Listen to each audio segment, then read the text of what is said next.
Hi, and welcome back to In the Process of Healing.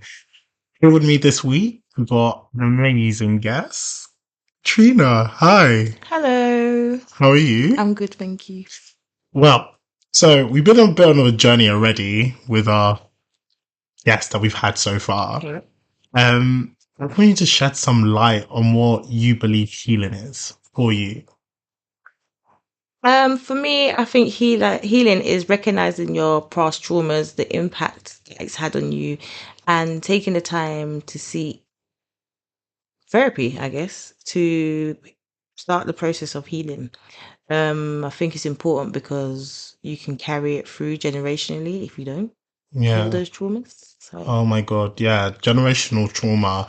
I think we've spoken quite a bit about it. Like, definitely when I spoke to my mother about it, I don't know if there's like a recognition of the trauma or maybe past trauma that was experienced that she never maybe quite dealt with or maybe didn't communicate with us. But there was certain things that she did communicate with us very well.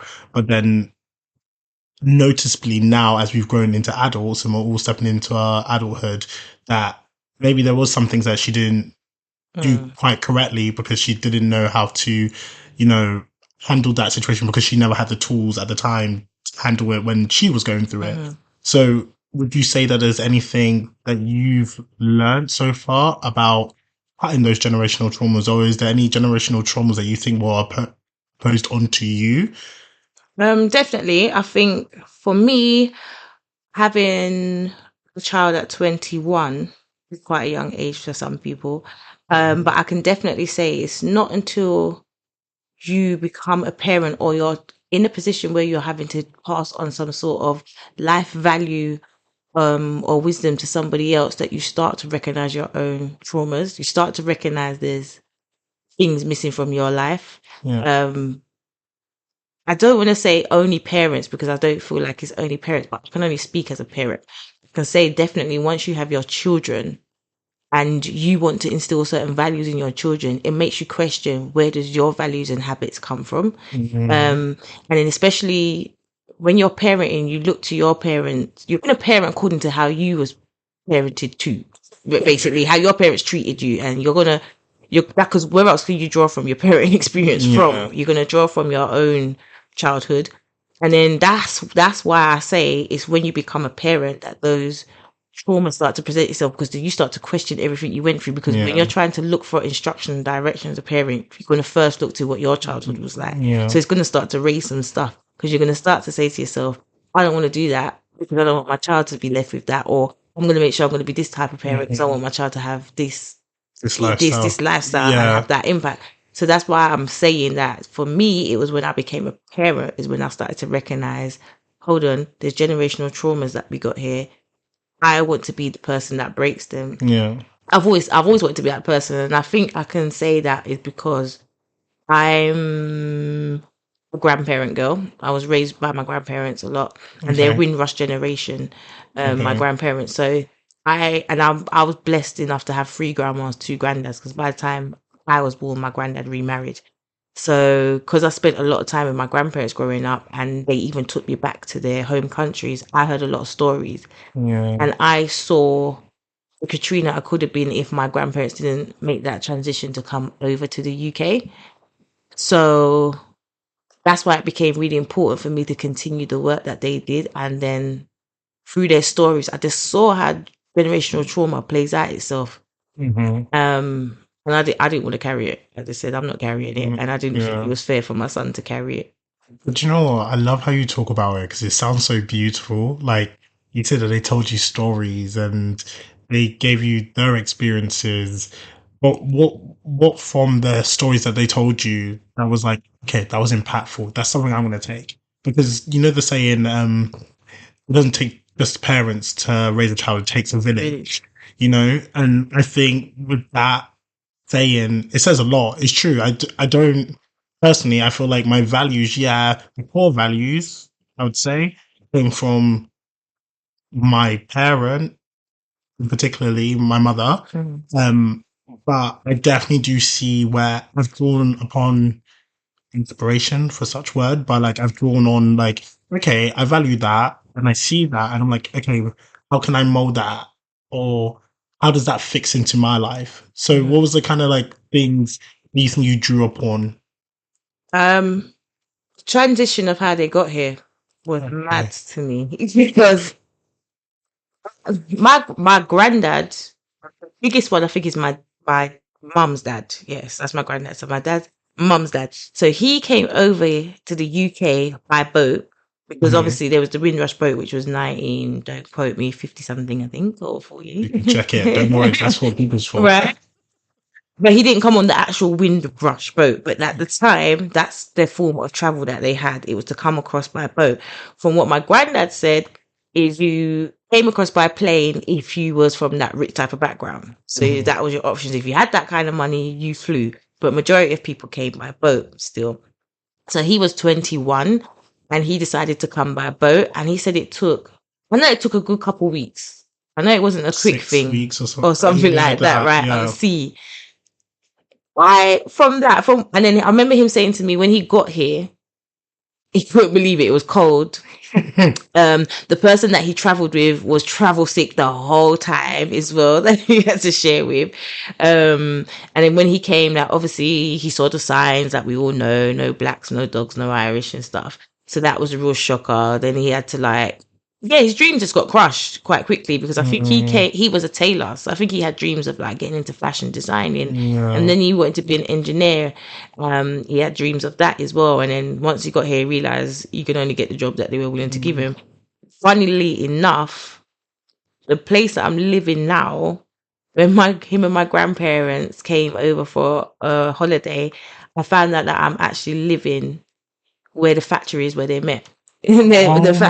factory where they met is actually behind my home. It used That's to be a crazy. factory. Yeah, it was crazy. But So it's meant to be. It was like a I know, I never forget that. My grandma came to my home and she was like, factory that's behind your home, that's the factory I've always told you about in the stories that me and granddad met at, that we worked at. So it's like, wow. wow. But yeah, so when my granddad told me that story, that 21, he travelled here with expectations, but not knowing what to cut, what he was going to be Yeah. faced with. And look at the world we live in today. We got iPhone, we got Google, we Yeah. got FaceTimes, we got To WhatsApp calls, connect we got around the everything world. here to connect around the world. Them days they had none of that. They just had paper and pen. And yeah. So imagine you're 21 and you with your small suitcase and just said, I'm going on a boat, you know. Furthermore, you don't even know if the boat will sink and make Yeah. it there, right? At 21, you're traveling like that for long Yeah. by Yeah. yourself, yeah. You don't know if the money that you got that you're traveling with is going to even be enough and stretch.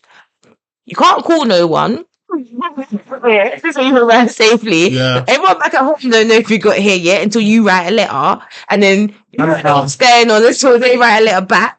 I'm Yeah. 21, my God. So now when I look at my life, I'm like, how can I not do anything I put my mind to? When my granddad left at 21 from Jamaica Yeah. on a boat, managed to meet my gran, procreate, to now having 4 children between them. Can't even count how many of us there are as grandchildren right now.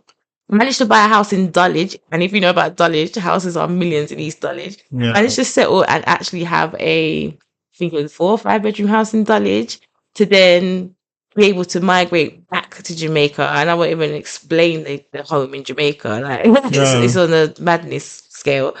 And I look and I think, I can't do what I put my mind to. Like, seriously, like after my granddad done that, and I'm here complaining.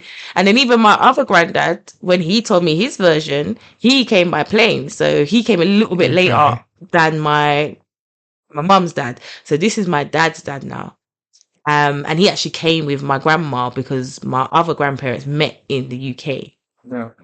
Whereas my dad's parents, they actually came like Together. together. Like my granddad Oh, came that's first and sent beautiful. for my gran and everything like that.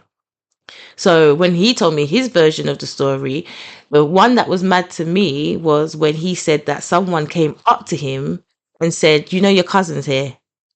I said, "Do you know how No mad that would be in way. this day and age that you travel somewhere and you don't even know your family's here? Someone on the road tells you, yeah, your family's here, you mention link, and then That's it. linked, like uncles about." Yeah. When he told me how it went, I was like, could you imagine that you got no connections, you got Just nobody here here, you're just here. by So could yourself. you imagine how happy and joyful they felt when they realized actually someone from where I'm from is here? You know what? It's brilliant you talk about that because we've been talking about solidarity a lot and finding your connections. One being like chosen family and obviously your biological family, but the beauty in not feeling so alone Mm, in those moments, and especially like something like that where you're like in a foreign country, you have this expectation that it's going to be it's probably this grand thing when it's not. Like, what do you think the importance of family is, and in reference to trying to cope? And I think that is like a big word because I feel like the world that we're living in right now, we have to be honest, we went through a crazy pandemic, came out of it. Not many people were secure in finances, weren't secure in what they're going to do next. People didn't know how the world was going to change. And we've seen the inflation in money. We've seen like that. It's so damaging in a lot of ways. And if you're in the process of even trying to heal, traumas, that's going to come second. We're mm, going to be thinking, okay, I need to get my finances straight. I need to make sure everyone else is okay. But then, what then does that do to you as a person? Do you get what I mm. mean? So, to ask you a question, um, how much do you value family, and in reference to as a support system for you? For me, I value my family highly. I always say this, I don't have much friends because I have a lot of family sort of thing. We still, as a family, gather every Sunday at my granddad's house. This is my dad's side. Every Sunday, we still gather at my granddad's house for dinner. He still cooks us all dinner. That's so There are cute. two meats, rice and peas, the whole lot. Right? Um, and that is a big thing. And sometimes I sit there and I think, there's never gonna come a day where that's gonna be gone. Let's be honest. My granddad's Yeah. aging. I've already lost my step grand. So for me, I know there's going to be a day when that comes and that coming together on a Sunday is going to go. And that, I'm not going to lie, that scares me because when you're asking about how important family support is, you could be having, and probably other members of my family can say this, you could be having a week that is just not going according to plan. But knowing that we're going to link on Sunday at Granddad's, Mm, you know what I mean? Because there's days when I'm like, oh, Granddad feels long, but I'll go Granddad's, we'll link up and like, so uncle or somebody would be there and we just banter will start happening. And I'm like, "Do you know what? Actually, I'm glad that I didn't stay in bed or whatever. I actually got up and I went to granddad's because now we've had pants and yeah. everything's good. But yeah, if it weren't for my family, I don't think I wouldn't even have a business. That's to Hmm. begin with. My family actually bought me my first fencing kit for my 30th birthday. And that's what helped me get started on my own. Um, and then my aunts, because unfortunately, parts of my trauma and healing process come from my grandparents. Not my grandparents, sorry, my parents.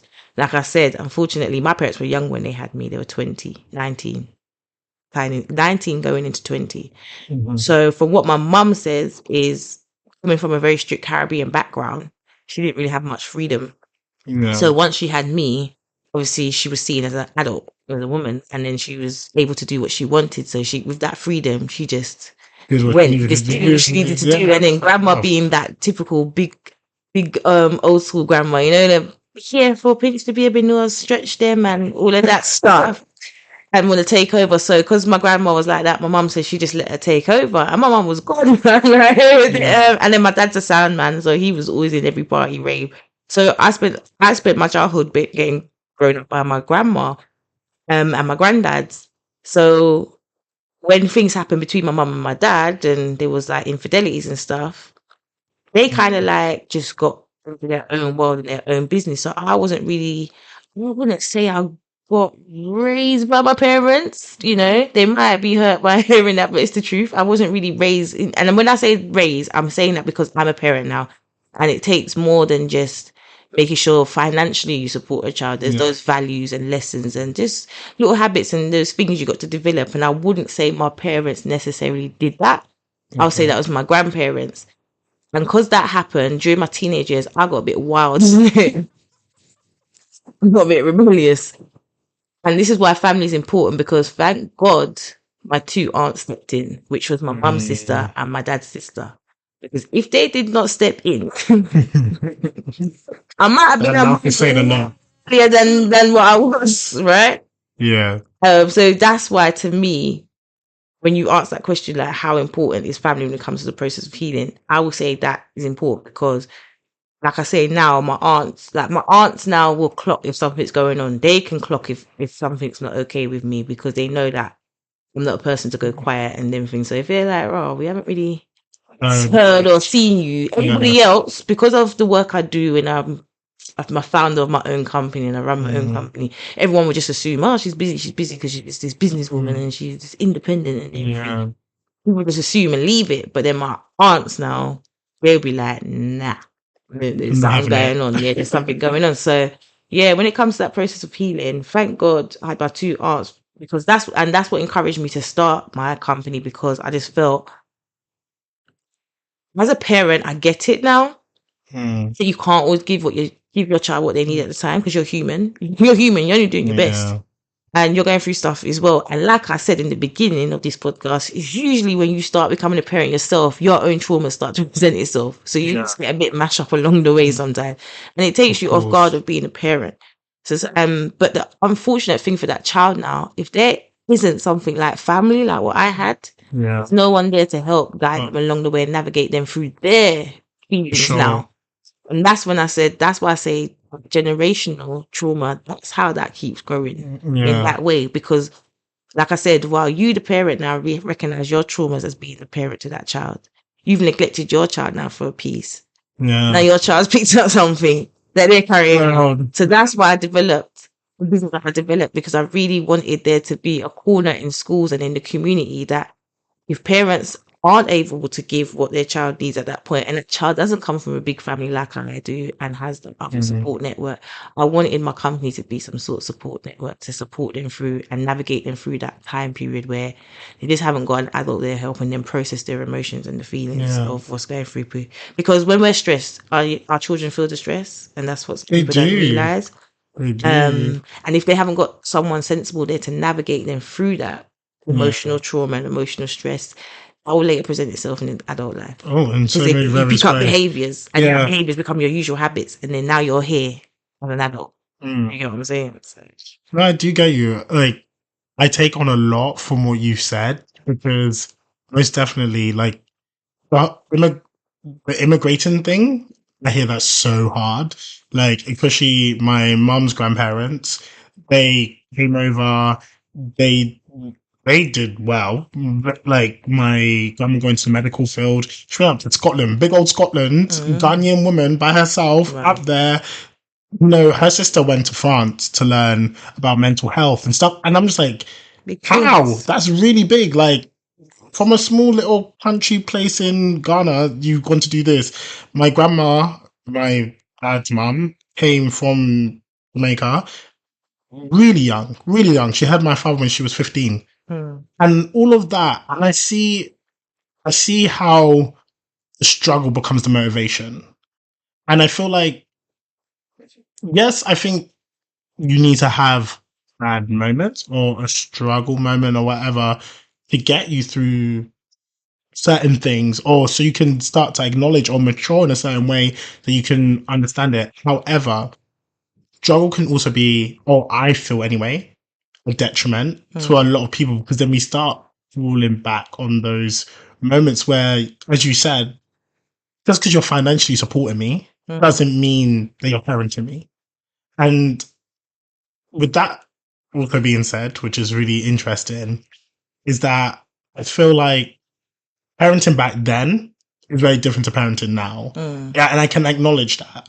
And also the fact of you saying that, oh, your grandparents raised you. I feel to a certain degree, my grandparents did raise me until, sadly they passed.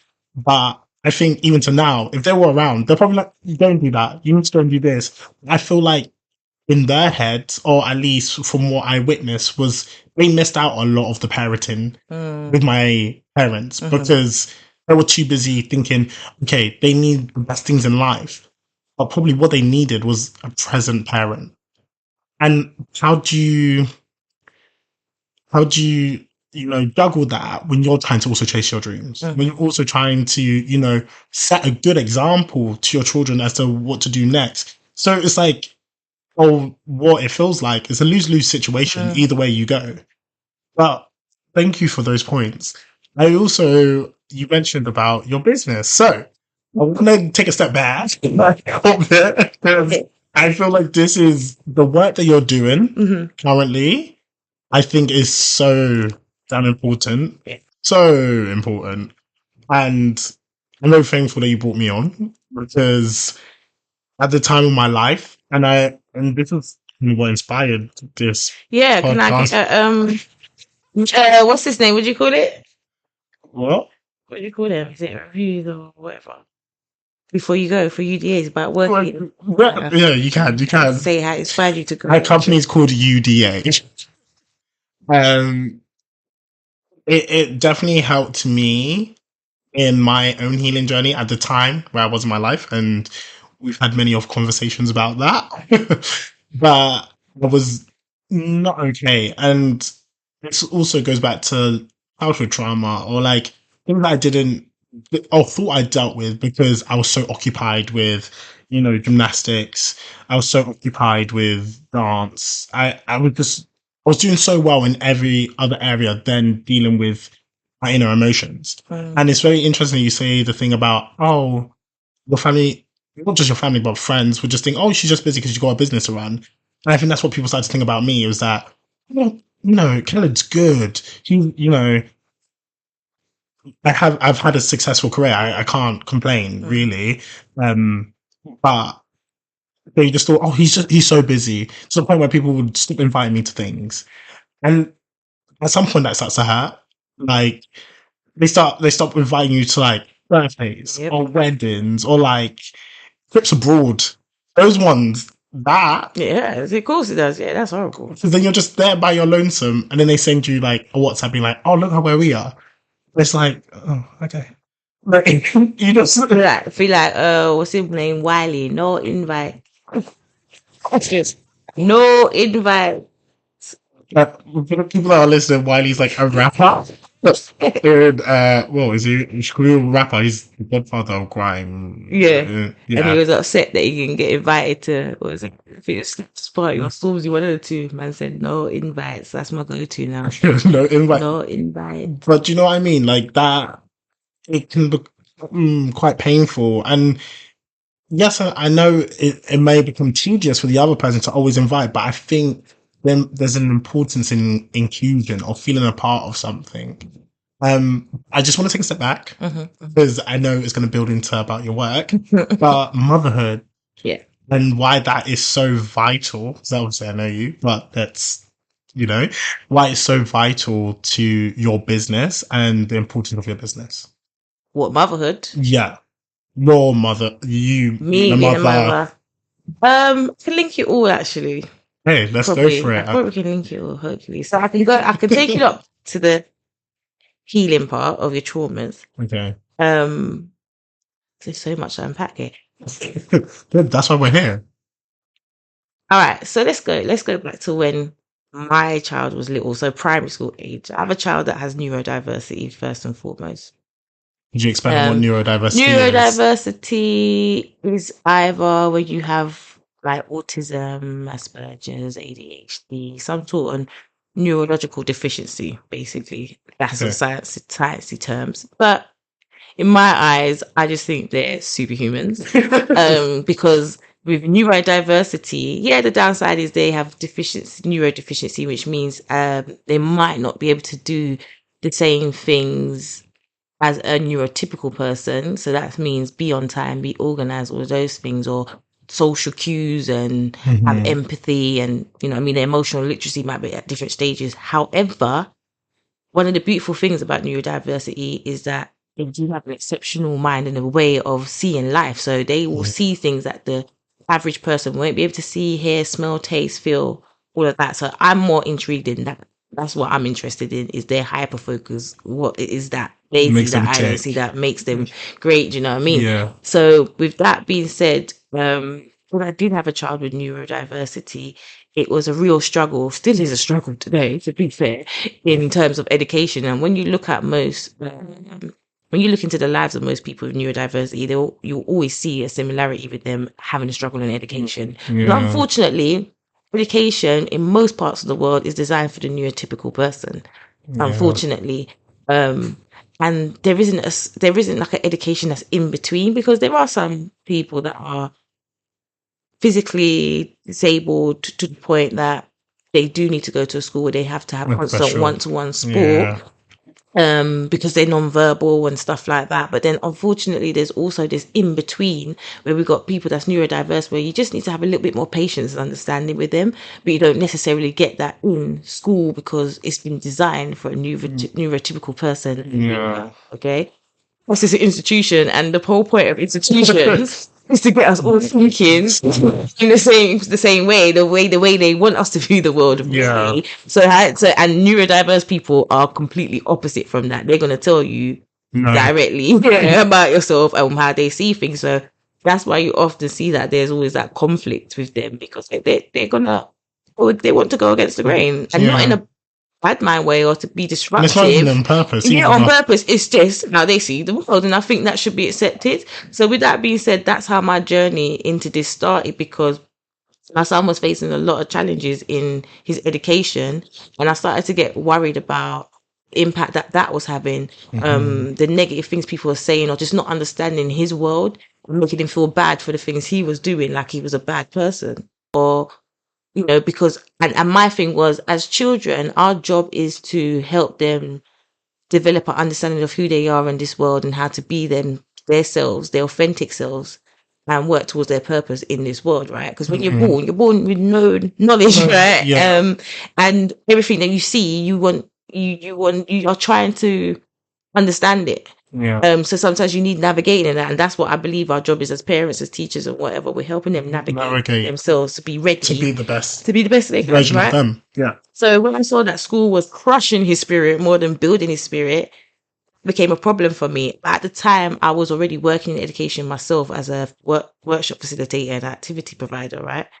Um, and then what was happening is I was traveling to loads of different schools. I was working in Birmingham, Bristol, Isle of Wight, this guy all about the place teaching, right? Yeah. One of the things that was happening when I was going into schools was teachers would be coming up to me saying, be careful of that child because of this, that, and the third. And it bothered me because I'm just thinking, as a mum, I knew my son was reflecting, sorry, not the words not reflecting, was having challenging behaviors in school, because at the time they didn't know what they were dealing with. Yeah.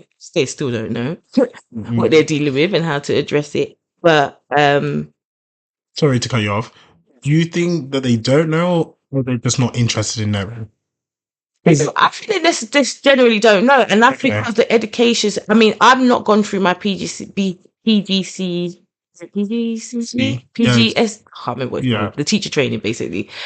I haven't been through my teacher training to get into my route of being an educator in school. I've Hmm. got it through my coaching qualifications, right? Yeah. So I don't know, but I do know within teaching, they generally teach you about different types of learning, Really how to. kinesthetically and everything. Yeah. Yeah. But from being in the school environment, I will say that I think most of the time when they're teaching teachers about neurodiversity, it always draws on autism, because Mm. that's the most information that's out there. Not to say that's anything on autistic people, but No. that's the most information that's out there right now. And I think it's a little bit because the diagnosis of ADHD and other neurodiversities have got better. So Yeah. the numbers are increasing. Okay. Before, the number seemed lower because there wasn't a good diagnosis. So there's not much information, because at the time there was only a few people. But That's then compared to autistic people, extremely. Yeah. so there is more information. Then a lot of teachers don't realize a lot of the behavior that they see in an ADHD child is dysregulated behavior, and they just need to learn how to regulate it, and they'll have a Yeah. lot easier time. And it could be the smallest thing, like their parent gave them the wrong breakfast this morning. So you kind of need to work together. Yeah. If your parents giving them the wrong breakfast and then sending them into school, that's just messing up everyone's Exactly. day. So everyone's got to Yeah. work together, but it's got to start with fixing the education around neurodiversities first, and Mhm. getting a lot more people's stories and experiences to kind of like put more awareness Awareness and out there. information But out there. this is why I think it's so important, because I'm hoping that someone would hear this and go, "Oh my god, that could be my child, or that could be Mm. me," and that could help with their process of dealing with the.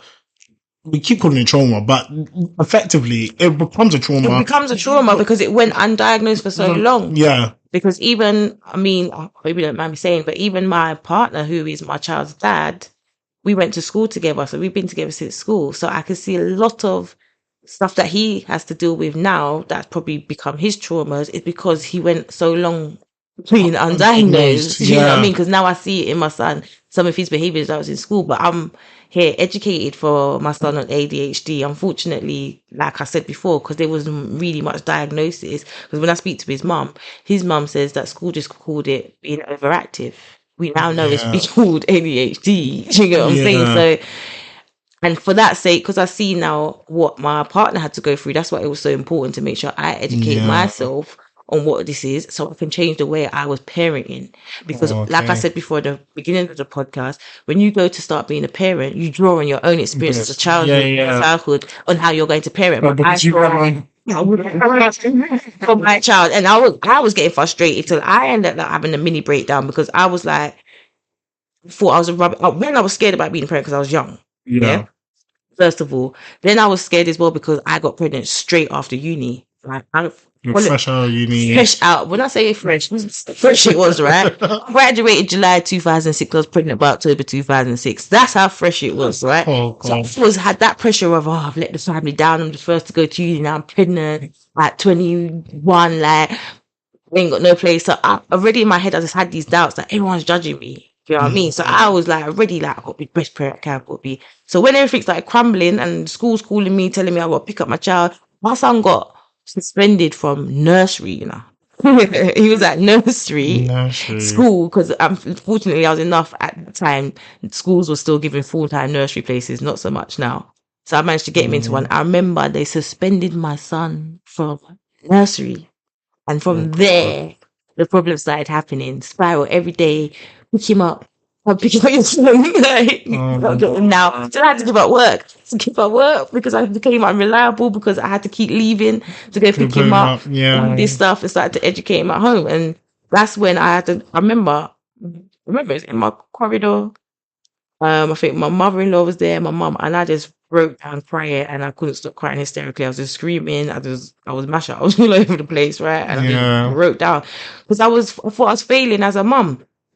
And then that's when I started reading and realized Okay. that I had to do things differently because my child saw the world differently. I said the way I was parented can't work with him. Mm. I started to experiment with loads of different stuff. And with those experimentations, that's how I started to build my Could you business. give me some experimentations that you used or were effective? Because I don't know, like, from people I've spoken to that also have neurodiverse children, Mhm. I also fall under the neurodiversity as I am dyslexic. And yeah, we'll get into that. But can you name some or a few? Because it might work for someone Yeah. else. Well, because my main background is dance. And then I went into gymnastics and become a gymnastics coach. And then after that, went into fencing and became a qualified fencing coach. Yeah. So because I saw my son was very active, I decided to put him in everything because I know. One, let me say this first. One, I started to draw on my own resilience. I said, why am I Oh, resilient? okay. Yeah. And then I know I started, that's the one thing I started to look at in terms of my childhood. That's the one value that I really wanted him to have is the resilience that I had.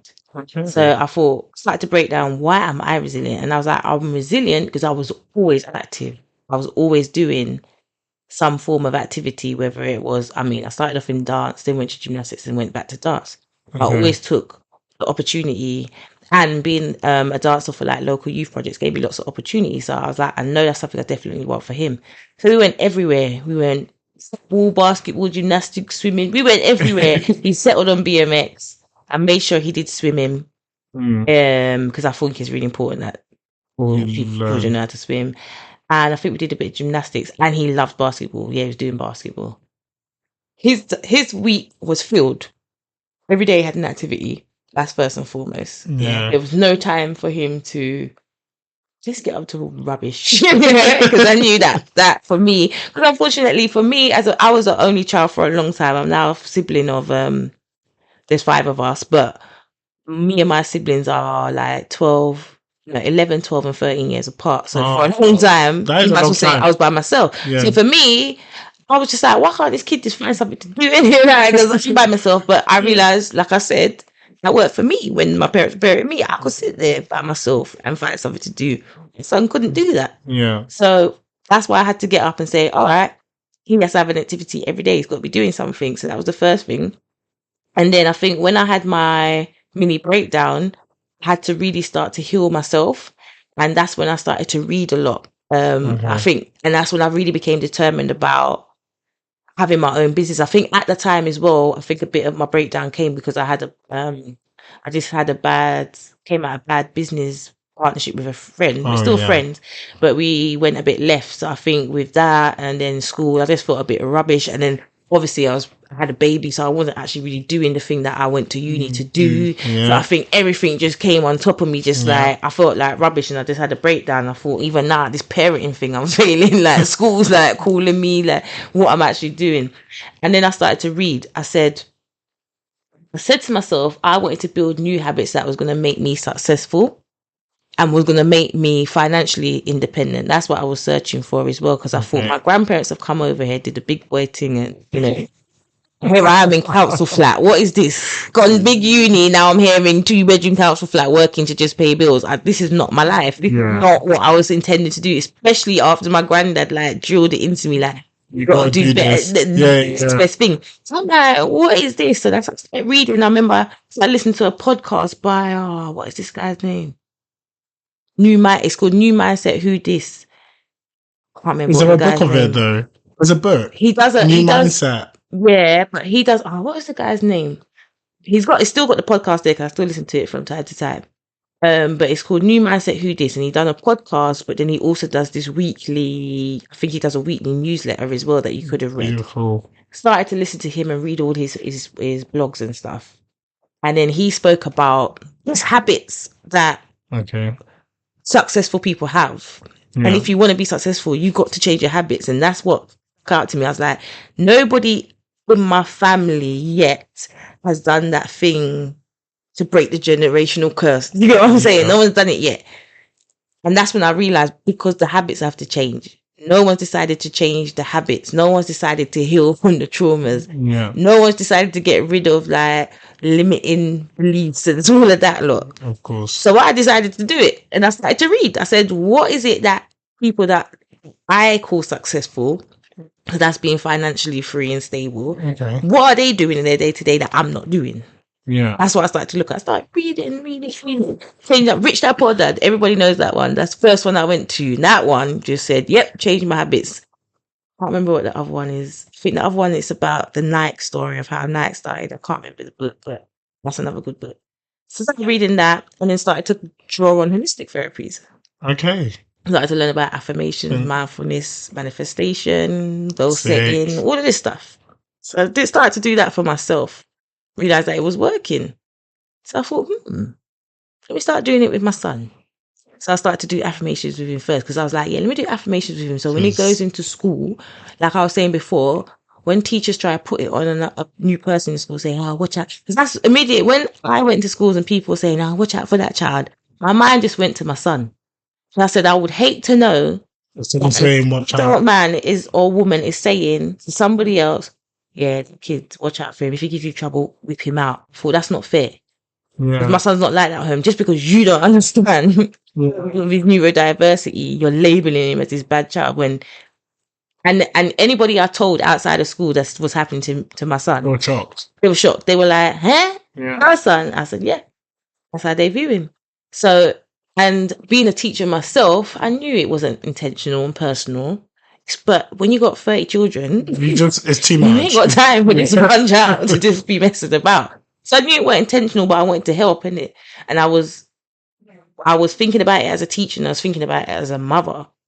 And yeah, I started to see the impact of me pairing the holistic therapies with to my son, with making sure he was physically active every day, how it was making him have this resilience. And yeah, when he was feeling low or dealing with something, he had the tools to be able to like process what's happening and his emotions. Do you get what I'm saying? So Process. that's what was important to me, because this business isn't about like selling positivity every day. You got to be happy. That's toxic. You don't do toxicity every day. You got to be happy every day. That's the real world. People, Yeah. I would say to people, embrace it, embrace the negative feelings, because without it, how do you know what positive ones feels like? Yeah. If you don't know what feeling bad is like, I don't know, even know when you're feeling good. You know what I mean? So I'm not here trying to teach people, oh yeah, every day's got to be happy, every day's great. No, no, no. What we're teaching is emotional literacy here, and emotional literacy should really be a part of a child's personal development. Yeah. It was the part that was important to me, because I just thought, when I'm not around, to comfort your child, oh, there, hugs, hugs, hugs. I want to know he has the ability Handle himself. to handle himself and to process that emotion. It's so interesting you say that because, when we had when we worked together, we had an assembly, and it was a story about how this guy got angry at a donkey and smacked it, and then like turned around, and the angel was standing there because the donkey got the ability to talk and say, "Do you not see the angel standing there?" And then this whole thing, but then the teacher asked one of the kids, like, "What do you think they should do?" And one of them went, "Go with it." And it made me chuckle because I was like, "Nah, they're right, Deal with it. Deal with it. Why should I pretend that it didn't happen? Deal with it. In that moment, what did it make you feel? And be honest with yourself. How did that make you feel in that moment? And that can make all the wider difference. Have you ever heard of the 5 second rule? I love that. I do really believe in it. I really do believe in it. And also, psychologically, it's how long you're angry for anyway. So, the 5 second rule is, if you don't know it, is you're only actually angry for 5 seconds. When you get angry or upset or whatever it is, you're only in that state for 5 seconds. What prolongs it is the fact that you keep remembering how that moment made you feel. And then it just brews and it brews and it brews. But then, oh wait, did I say 5 seconds? I think it's 5 minutes. No, 5 seconds. It's 5 seconds. And then, so what you're then supposed to do is go, okay, you're going to take that 5 seconds. Oh no, that's what it is. You're going to take that 5 seconds. You can make it 5 minutes. That's fine. After those 5 minutes, you're done with it. Deal with it. Deal with it in that moment. After that 5 minutes, you're done with it. Let it go. It happened. It's done. You did it. It's done. It's happened. And I do try and practice it. Some days is better than others, as we all know. I think it takes a lot. I think, as you know, it takes a lot for you to rub me the wrong way, or for me to get irritated to the point of which I'm like, I'm done with you. I might be like, in that moment, I'll be like, can I just have a minute not to talk to you? But after that, I think, just take a moment, take a breather, go and do what you need to do. I think there's nothing wrong in being vulnerable or weak in moments like that. And I always say to people, like, why not? Just own it. Own it and deal with it. And sometimes that's how you get growth. You need both feelings to navigate you through life, to know where you need to go to next. Do you get what I'm saying? Because it's when you're feeling something negative, or it draws your attention to something needs to change here. You know what I'm saying? So you've kind of got to embrace those feelings as well. And that's what my company is about. It's about having a creative way into helping young people with their personal development, but mostly around their emotional literacy, because like I said, those indicators are important. That's what moves you. That's what tells you, do you know what? That friendship might not be good for you. Dead it. So you know what I'm saying? Because you're going with this guy, this friend, yeah, everywhere. They're doing bad stuff, right? Negative stuff. But every time you're feeling happy and positive about it, how are you gonna know that this is not good? This is not the friend for me. This is not what I need to be around. If there is a little inkling of some emotions going on that's a bit negative, that makes you think this is not right. Yeah. Do you know what I mean? So that's why it's important for me. It was important for me to make sure my child's emotional literacy was there. So, because one, as him being neurodiverse, I knew that might be a bit of a challenge for him as well. Yeah. And not necessarily a challenge for him, but his impulsivity that's related to his ADHD, I knew was gonna be there.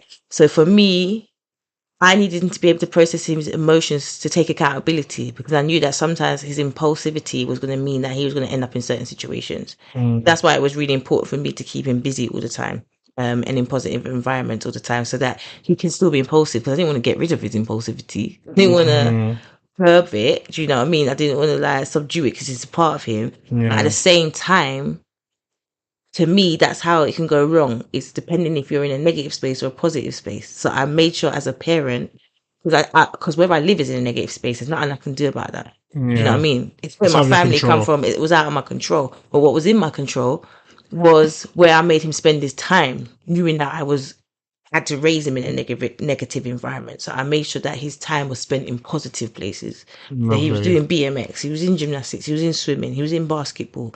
He's been going to Saturday music school, like everything. Do you know what I mean? Because I was like, you're going to be impulsive. We can't get rid of that.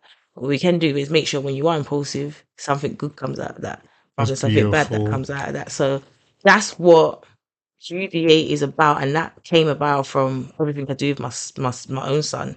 And now, luckily, I've created this beautiful business that works for most children. I was talking to a social worker the other day, and she said what she likes about the business the most is that the people that struggle with the things that I'm talking about with emotional literacy are the ones that are in the vulnerable groups, and that's either looked after children or children with SEN.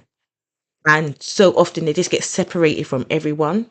And being emotional literate is important for everybody, not just vulnerable people. And Yeah. the fact that I've created a space, and a program where all young people can come together at the same time and learn the same thing, to take what they Yeah. need to take from it.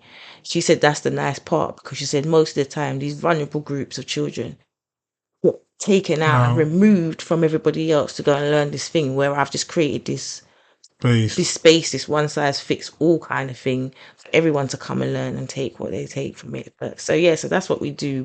And it was created that way because I just, again, like I said, through the heat process of my healing, I realized that my parenting had to change. Um, which then brought me on to, I've been getting therapy for the last year. Because as my son became a teenager, even though you heard me go through that big chunk of a journey which brought me to building a business, once he hit the teenage years, I really struggled to parent him. I really struggled to parent him. And the reason why is because everybody knows teenagers are going through some hormone stuff and they can be horrible. When I say I didn't want to be a parent no more at that stage, I'm not gonna lie. I wasn't enjoying parenting. I said, I don't know how people do this 2, 3 times. I'm done. Right. And I felt that's when my trauma came out the most, because a big part of my trauma from my parents that I got left with, which I've had this conversation with my parents, is rejection. Which my lovely mother did apologize for and did own up to it, because I did have it. I did say to her one day that I never felt like I was their priority, and that feeling of never feeling like I was their priority left me feeling rejection. The time when I got that feeling of rejection is the time when my dad committed a lot of infidelities. So then my trust with men was broken at that point. But then at the same time, I'm a teenager starting to get to know about boys myself. But then now my trust around boys and men is broken. Yeah. But then I've got it mixed up with this rejection. So I've gone into this whole cycle now. Because I'm not gonna lie. I've had cute fears. Right?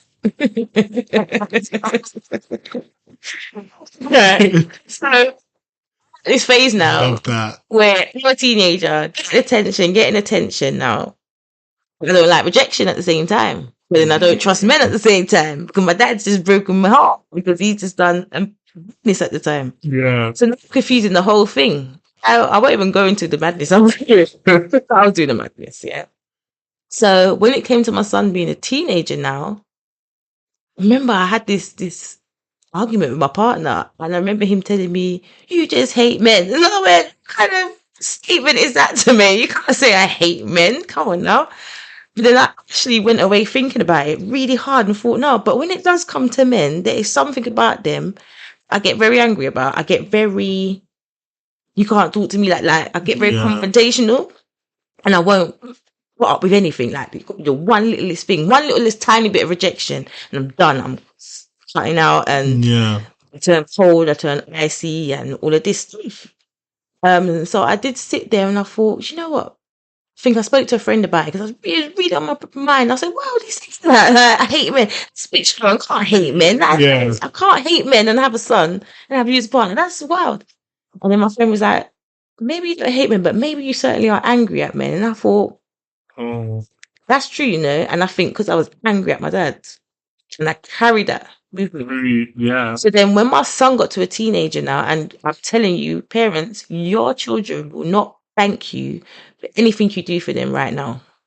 Mm. Yeah. Mm. They will not Mm. appreciate anything right now. They will appreciate it once they have kids themselves. That's when they come back and tell you, Mum, thank you. Or when they've made it in their career. You Yeah. say big, I bought my mum house, car, whatever, because get it now. You know, Yeah. they'll never appreciate you now, but you got to keep going because they're your children. But what was happening for me, I went to throw the towel in because Yeah. I had this anger with men still and this That was feeling never of rejection resolved. that was never resolved. So when he got on my nerves or didn't listen to me, "Fine, do it yourself then.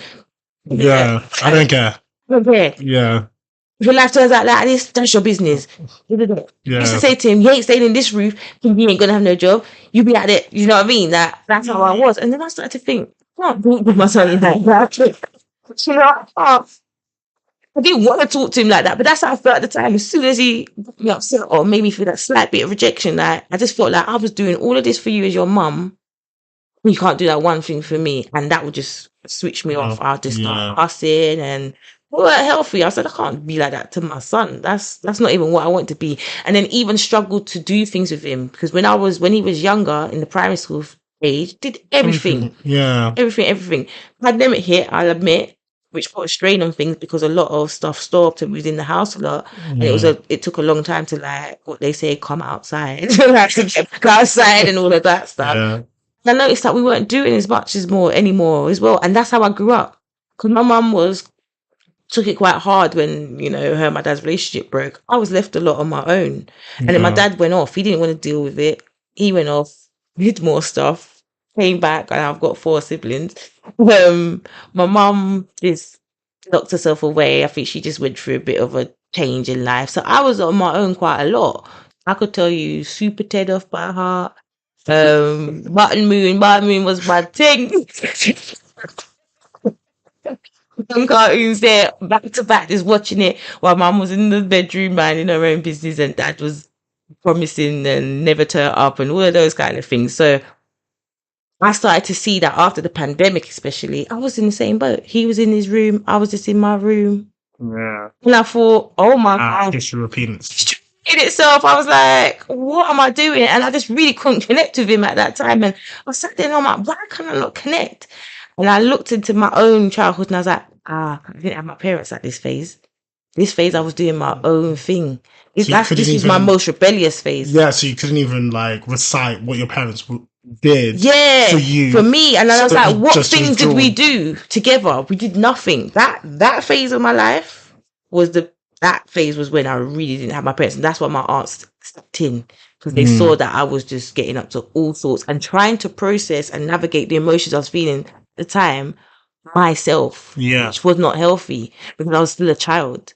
And I was a child as a teenager where now I've got boys and stuff approaching me. So it wasn't healthy how I was trying to Dealing with use it. it myself and process with those emotions. You get what I'm Yeah. saying? Which then led me to then have the trauma for such a long time. Luckily, that's what I'm saying. I'm so thankful for my son. I always say that because I don't know where I would have been if I didn't have him at the time. Even though at the time it felt like crazy young and white. Now when I just finished uni, I've got nothing to give.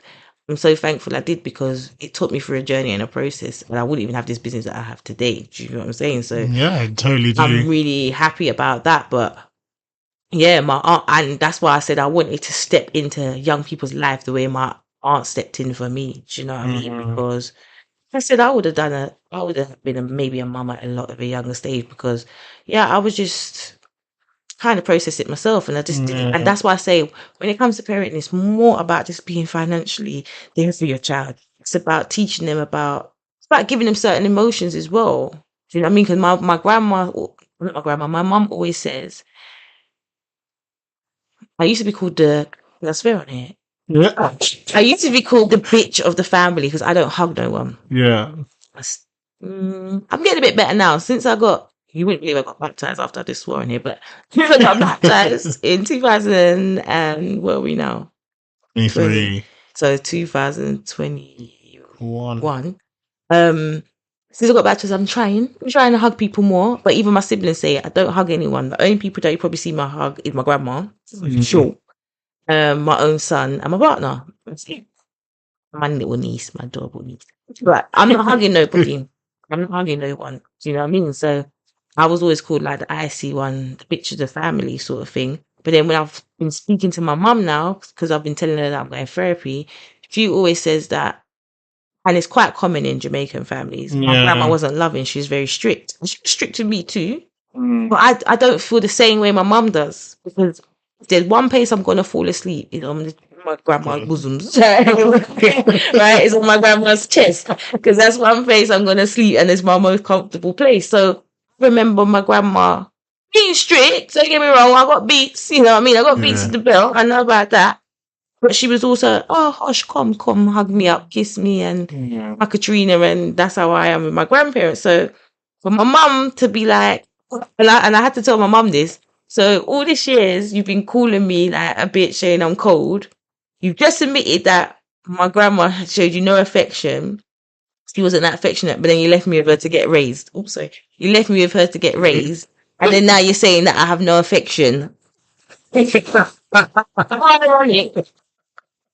How ironic, right? Do you know what I mean? So it's those little things you can give to your child as well. Because my mum Yeah. struggles now that I'm not that affectionate. Yeah. But he wasn't there to give it to me. You didn't. I can't recall my mum being like that. Do you know what I mean? It's not like I dislike her or anything like that. Or Yeah. Yeah. I've really got this bad relationship with my mum. Me and my mum are really cool. We just went to St. Lucia together. Do you know what I mean? But I'm Yeah. not a huggy person. But she wants me to be that kind of way. But I'm like, you never instilled that in me. So how can I be that way? It was I never don't have that. instilled. I don't Yeah. have it. So that's why I say it's more than just the finances that you can do. And I realized that more once I became a parent because again, like I said, especially my teenage years, I struggled to give that to my own son as a teenager and I didn't want to be that way. And I remember me and my son, I took him to see a play. It was at Theatre Peckham. Can't remember the charity, but it's another amazing guy that works with young people. Hmm. And he decided to do this play called I think it's called Beat the Clock. I want to say Beat the Clock. And basically, it was a play designed by young people Artist. Yeah. um, to talk about generational curses. And Oh. it basically started from the grandparents, and dad was a migrant to the UK Okay. with the mum, brought his two daughters, but was in the army with, I think in the army or in a job with a white man. The white man took advantage of his daughter. That Mm. caused a thing in the what's his name? Negativity in Yeah, the the family. family. Yeah, Yeah. she ended up leaving the family home. Um, and things just went pear shaped. Then her life led to her getting with a man didn't respect her very well. Mm. She had two kids or one kid. She had about I think she had one child for him, and it showed the whole 80s era of the yardie culture and when Mhm. the Deptford House fire and those things Okay. started. That's what the area was painted around. So there was that, and then because she was abused as a child, she wasn't very loving. She didn't Mm. open up and Those, whatnot. But what happened was the school that her son went ended up being where her sister worked and was a social worker, and then they found each other there, and then the son was unhappy reconnected. because she was told they had no family because of what happened to her, and her Yeah. mum didn't believe her when she told her that so and so has been abusing me, and that's what made her leave the home. Okay. So then, because of who the son's dad was on that journey, he got stabbed, Oh. right? Okay. So then, by the time it moves to his life now, when he's a dad, he's upset because he's never had his football career because he got stabbed, and then all these Yeah. traumas, and then his mum wasn't very loving. She lied to him. She said they had no family, all of this stuff. The mum still lived in the family home, At that stage, the son's partner had left him with his two kids. One of the kids was there getting prepared to have a child with a white woman, as a black man, with a white woman have a child, and then the other son was falling into this whole road thing that we see today with the knife crime. Yeah. He got into a bit of bother. Older brother's gone out to go and help, but older brother's ended up getting stabbed before his child is born. So the baby mum has a problem with the younger brother now. Bro. But this time, you know the grandma that it all started with, the sister one that got All the abused. time, yeah. She's the grandma. She's the grandma now in this Oh, household, right? okay. So it's like, look, Yeah. So yeah. everyone's got problems. Everyone's got trauma now. I think the dad that is now here has got a drinking problem, everything, because his leg, he got stabbed when he was younger. Can't play football. His woman's left him. He's got the two kids. He's just lost one son. He's drinking all this. They end up having this memorial dinner, and it turns out that the woman that's pregnant, so the grandma's soon to be great grandchild, she is the grandchild of the man that abused her. That's what happened. And it was a play to show how trauma that's not cleared up from a while ago can play out yourself, play out yourself, play out yourself. See, when I saw that play, I booked a therapist the next day. Until the guy said, I'll book the therapist the next day. I said, I'm not doing this, carrying this trauma. I booked a therapist the next day. Yeah. I booked a therapist the next day and said, yeah, I'm breaking this today. Yeah. Because I was like, if I continue to be like this in my house with my son, and where I'm in one room, he's in one room, he's going to get some traumas now. Yeah. He's going to develop something now, and that's going to play out. And he might still do. Don't get it wrong, because parenting, there's no guide. You know what is interesting? I can't really talk as a parent as such. I think the only way I can kind of comprehend is being a godfather, but it's not no means by the same extent. Yeah. However, obviously when things pop up or whatever, you step in. But yeah, most definitely. I feel like the best thing you can do as a parent, or what I can acknowledge, is that you just need to go in knowing that you're going to make a mistake. You need to know that there will be something that may fuck them up, or not may, it just will. Because the thing is, if you then create an environment where they can't express that it's messed them or it's made them feel a type of way, then it's going to pass on. Then it's going to become more traumatic. Then it's going to seek out into other areas, your work, your relationships with another partner. I think if I can, wrap it, is that really create that environment that you think that your brain needs. Healthy space where what you think your brain needs to cope with such traumas, and it probably most likely will benefit your child as well. Yeah. And self-care. Start building some self-care habits. Sunday, don't call my phone. Don't call my phone. Because Sunday is my day. Like, church. I might go to my granddad's. I'm not going to lie, some weeks I don't go to granddad's, some weeks I do. Go to granddad's, and most of the time I would either do a face pack, wash my hair, or think. It's my day. Call my phone. Yeah. It's my day. Like, and I think being black, that's something I would say in our black community, it's something we don't do enough. I can only speak on the experience as a black person and coming from a black family, but from looking at that, I think that's something sometimes we don't do enough. We still got this work hard mentality. Work hard till you're just dead. You know what I mean? And we don't realize actually work smart with working hard as well, combine the two. Yeah. And self-care. Build some time into self-love, self-care, healthy habits. And that's what my business is all about, is just building that in from young, so that by the time they get to adult like us, it's there. Early intervention. Yeah, it's there. Yeah. You know what I mean? We've seen early intervention work for so many other things. Why not for our traumas? Yeah. Because childhood trauma presents itself in adulthood as a mental breakdown or some mental health. So it's up to you, man. And I'm not saying that bad things don't happen. I'm saying it becomes a trauma because you haven't been taught how to process emotion. So it becomes a trauma, and then it plays out in your adulthood. So that's what I'm trying to reduce by the company that I built. Is I'm not trying to fix everyone and say no one's ever going to have a trauma. Yeah. I'm just trying to reduce the amount of trauma and for that to lead into adult mental health. Yeah. You know what I mean? Because that's high right now. If you look in the numbers, it's high. No, but the number one killer of men. Right. Suicide is high. Yeah. Why? And especially men. Come on now. Yeah. Oh, man up. Told you can't even have no emotion. You don't like to cry. What are you crying for? You know what I mean? So that's why it's important. No, it's definitely. Katrina, you've been absolutely amazing. Thank you so much. Hey, so what we like to do, as you guys should know now, in the process of healing, I want you to give two songs that I can add to our Spotify playlist so our listeners can go back and listen to maybe the song that helped you process, the pain, trauma, and maybe it might just help them in listening to maybe the lyrics or the song. And then one more thing, a quote that inspires you. So what do you want first, quote or the songs? Let's go quote and then we go songs. So the quote is, nothing is impossible. Even the word itself says I'm possible. Love it. My favorite quote. And then my songs. That sounds good. No, I'm just people might not know, but listen, it's my go-to song, bro. Hold on, I need to find who sings I it. want you to add a third song. Was that the first No, no, song? no, I'm gonna say the song and you're gonna literally be like, oh, stop it. Sorry. No, listen, this is for the women. Yeah. Women, when you hear this song, it's gonna empower you. It's called I Am Woman by Helen Reddy. Yeah. Okay. When you listen to that song, you're gonna be marching down the street saying, what? And then my other song is Optimistic by Sounds of Blackness. Okay.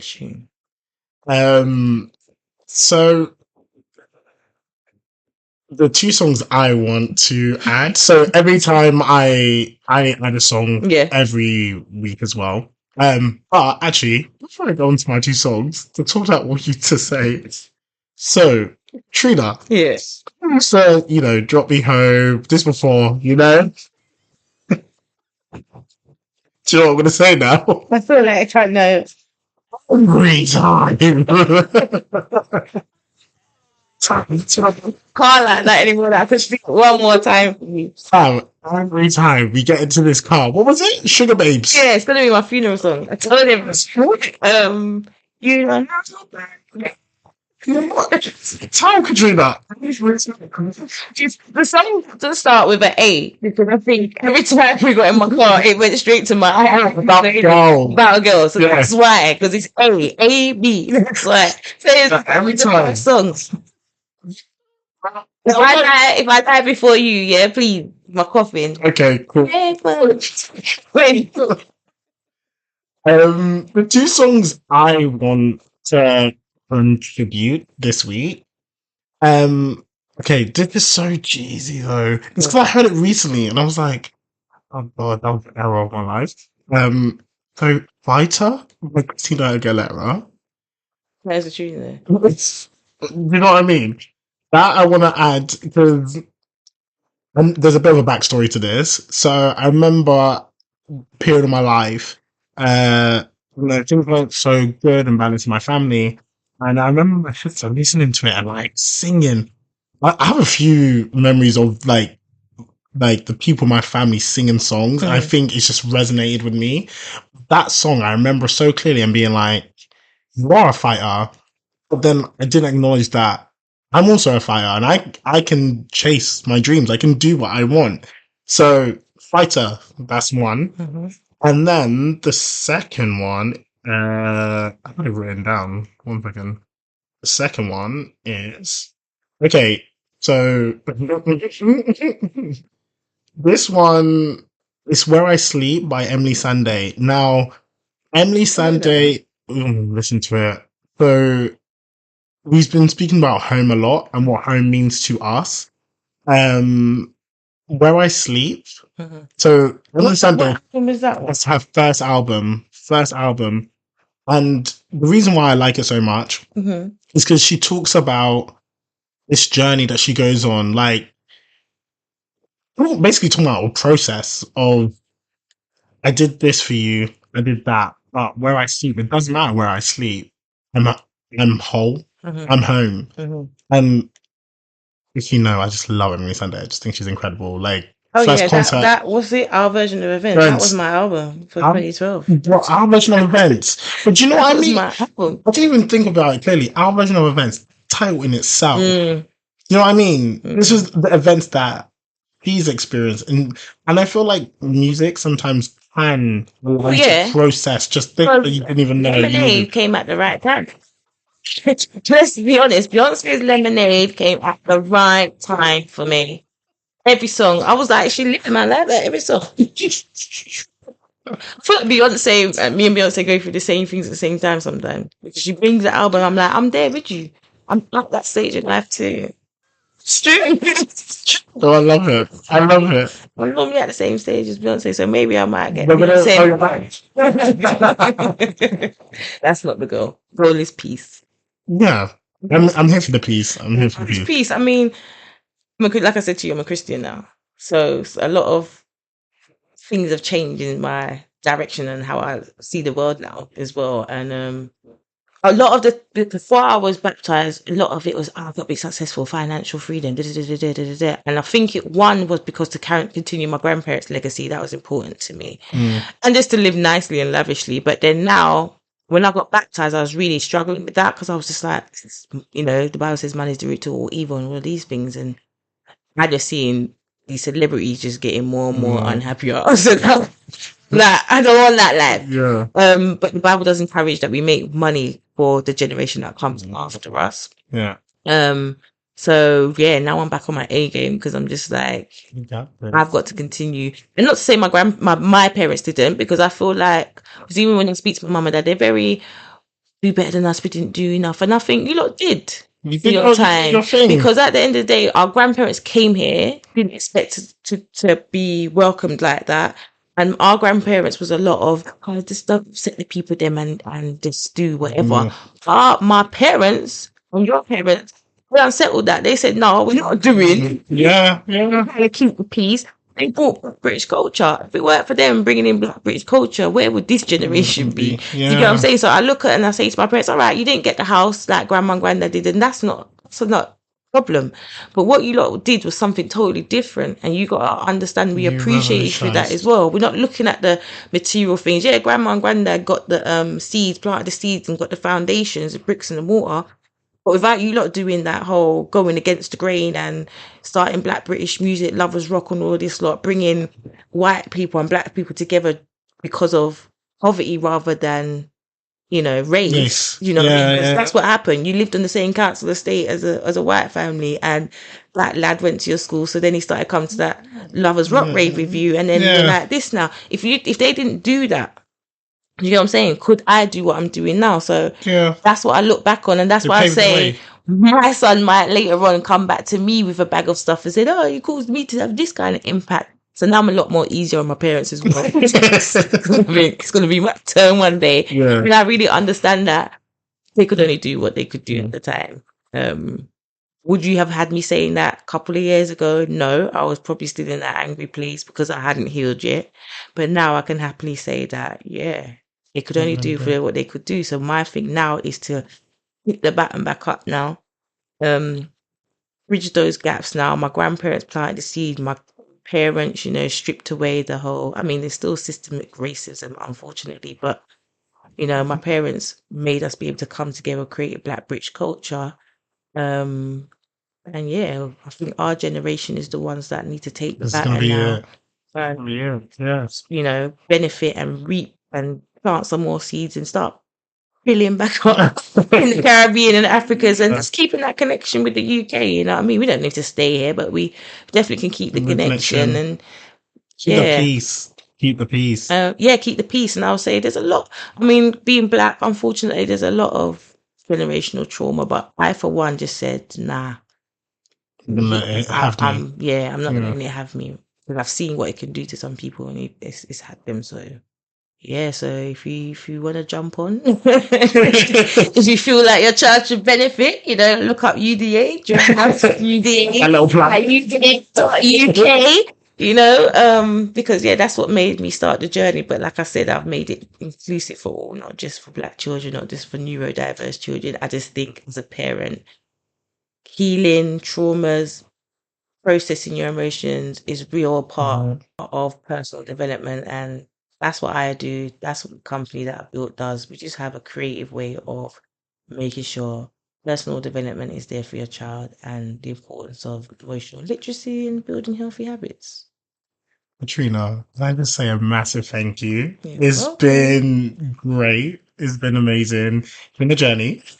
A journey for being on it, because this guy's been on my journey from 2012. I'll say maybe Yeah, 13. please. It's been a while. Been a while. Work, mom.